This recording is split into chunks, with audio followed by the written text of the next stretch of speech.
Welcome to Ghalib Demystified, episode 5. Another time, another beautiful ghazal. दहर में नक्श वफा वजह तसल्ली न हुआ. दहर में नक्श वफा वजह तसल्ली न हुआ. है ये वो लफ्ज़ के शर्मिंदा मानी न हुआ.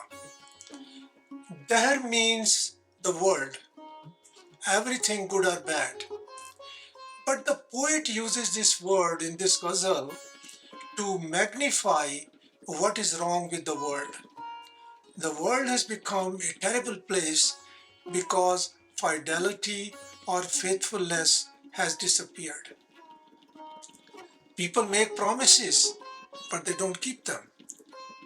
When you can't trust those whom you love, what kind of satisfaction can you have with your life?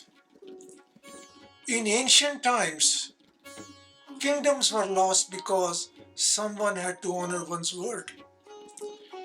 That's no longer the case. Relationships nowadays have become transactional. As a result, words like faithfulness, fidelity, loyalty, constancy, devotion, and commitment have lost their meaning. These are empty words with no substance. Mirza was writing about the world in which he lived. But are we not living in the same kind of world? Is our world any better? Think about it. Fidelity, loyalty, and constancy. These words give no satisfaction to anyone in this world. They are empty from within, devoid of any meaning. Second couplet. मैंने चाहा था कि अंदोहे वफा से छूटूं. मैंने चाहा था कि अंदोहे वफा से छूटूं. वो सितमगर मेरे मरने पे भी राजी ना हुआ. Andoh means a state of sorrow or sadness. Andohe wafa means the suffering that the false assurance of the beloved has caused. How much I have wanted to free myself from these bonds.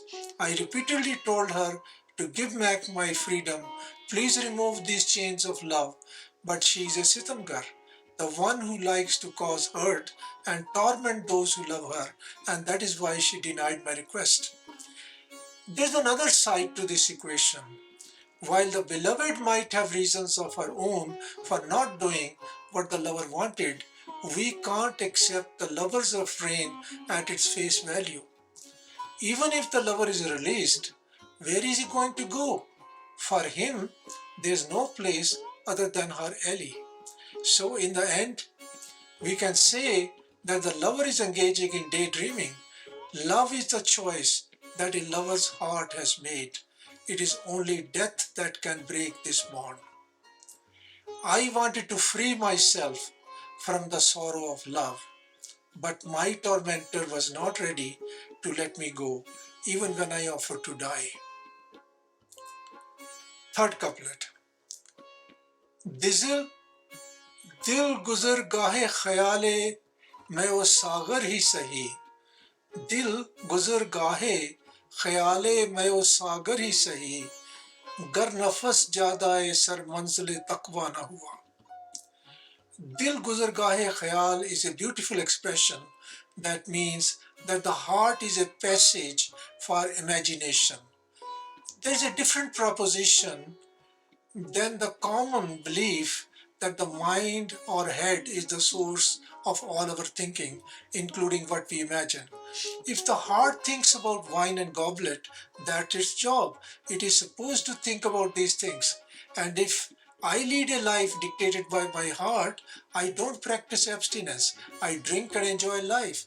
The key word in the second line is nafas, which means breath, respiration, soul, or spirit.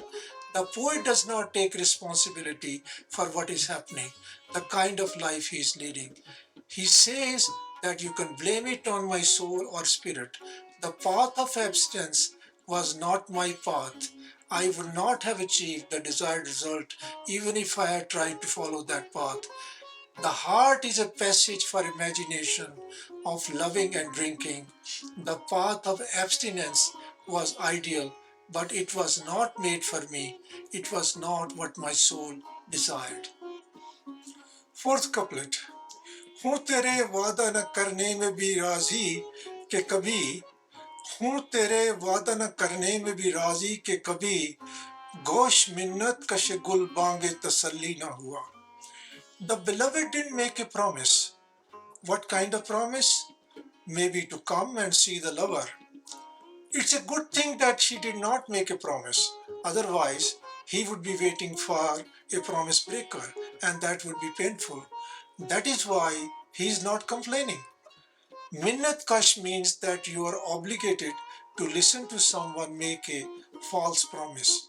Since the beloved decided not to make a promise, she freed the lover from any obligation to listen to her assurance. You didn't promise to come, and there was no false hope. As such, my ears were not ready to hear your false assurance. The last couplet, Makta. मर गया सदमाए यक जुम्बिश लब से गालिब. मर गया सदमाए यक जुम्बिश लब से गालिब. ना तवानी से हरीफे दमे ईसा ना हुआ. There is a common belief in classical Urdu poetry, expressed by many poets, that the lover gets to see his beloved when he is on his deathbed. It's a gruesome picture.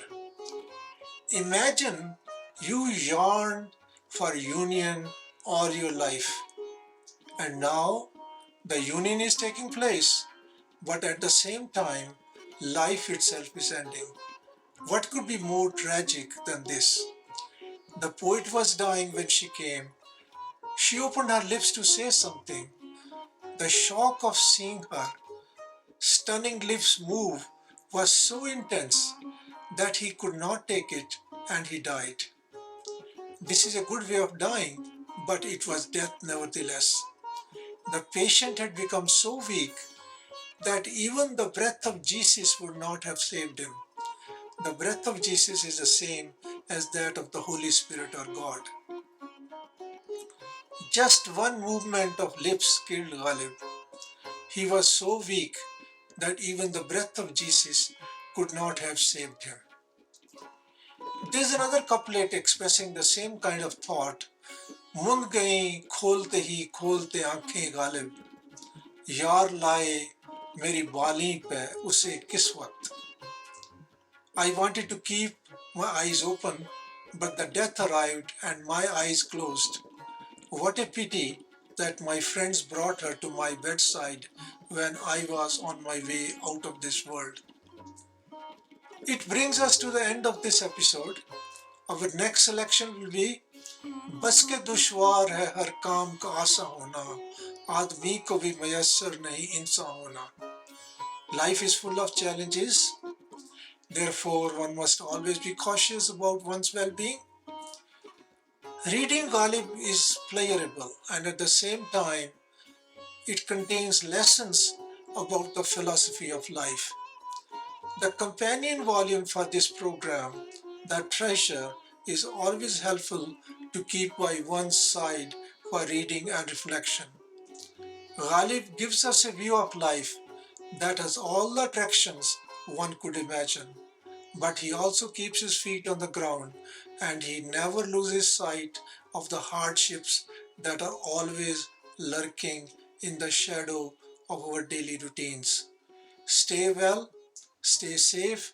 I'm Surinder Deo saying goodbye.